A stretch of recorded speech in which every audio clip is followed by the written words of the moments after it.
And the emphasis of this whole ladies thing is to hear from a woman the impact it's had that their husband's gotten involved with other men in sharing their faith or in all those kind of areas. And so when I started thinking about it, I thought about how when my husband first came to know the Lord, we got involved in a church. I came to know the Lord first. And then after several months of him struggling with what happened to me, he realized that he needed Christ. And he gave up trying to do something for God and realized God had done it all for him. And then we started going to this little church.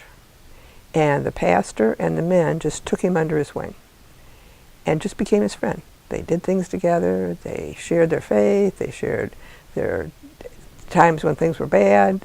They just became his friend. And I think that was kind of a model for him. And God used that. And he's done that now his entire life.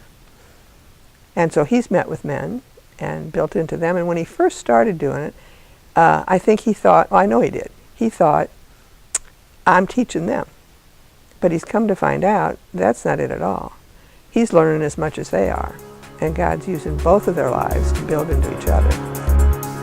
It's hard for me to measure the impact that meeting with men has had on my husband over the years, because I'm an accountant, and if I really wanted to get a good measurement, I would need a control group of a second husband who didn't meet with men all those years to see the power of the impact. So it's hard to scientifically measure it, but I can observe a lot.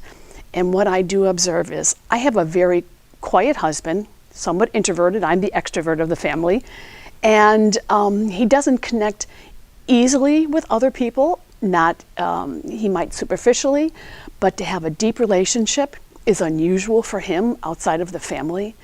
And I have seen him be more consistent with relationships with these men over the years than with anyone outside of our immediate family. And it has been powerful in terms of, I think, the opportunity for him to be able to be real, be transparent, be honest, because it was a safe group. I don't think he would have been real or transparent if he didn't feel how safe it was. And he felt love from those men all these years. And I think that love and that support and that comfort and knowing that he was being prayed for helped him through the times when there were struggles in our family, whether financial or, heaven forbid, the difficult times with teenagers. I don't wish on others. That he was able to vent with other men who perhaps had been through that already, and they were as honest and transparent.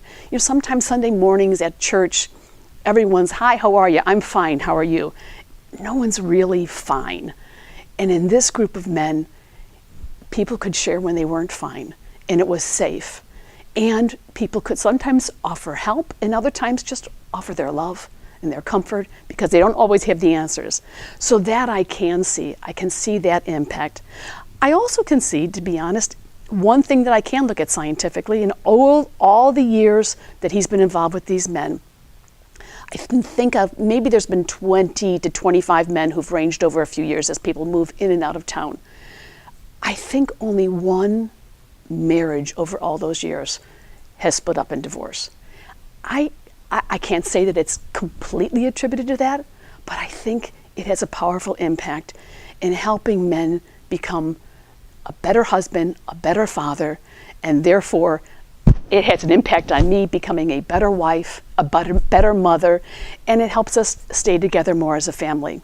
So I think those are my reflections on what the years of my husband meeting monthly, and he always schedules everything around his monthly commitment with these men. It has been powerful. What I'm hoping to emphasize is that the men that are going to watch this will maybe step out of their box, their fears or whatever, and ask God to give them a man in their life that they could meet with, that they could build into, and have them build into them, and build that friendship.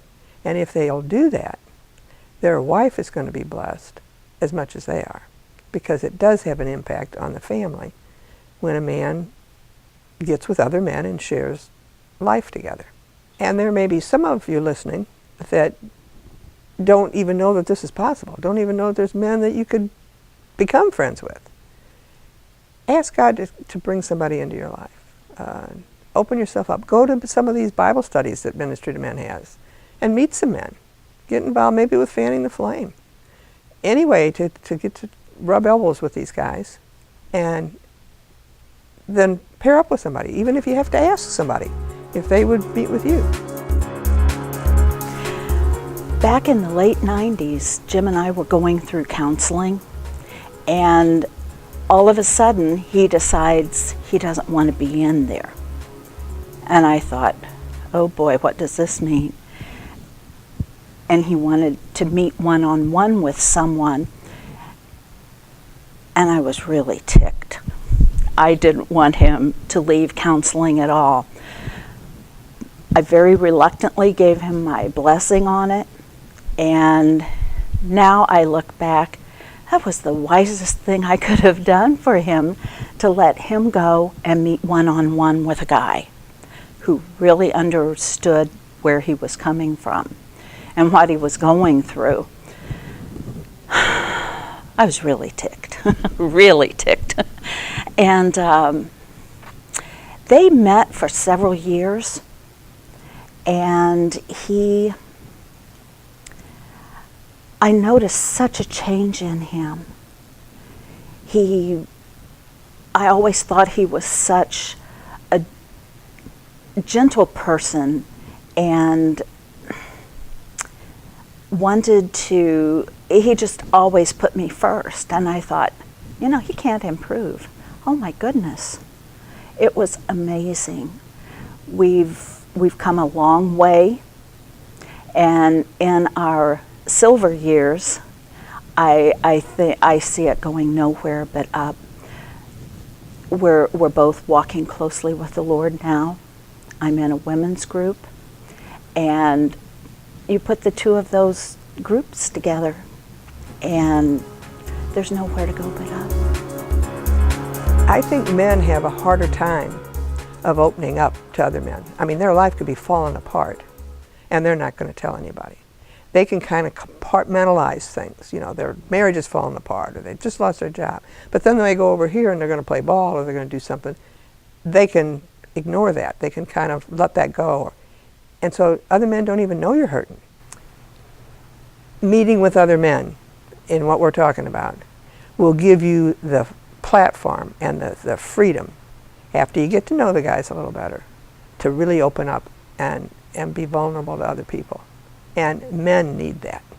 Women get it a whole lot easier. It's a lot easier for them. But it's not for men. And men need a place where they can do that. And Ministry to Men offers that place.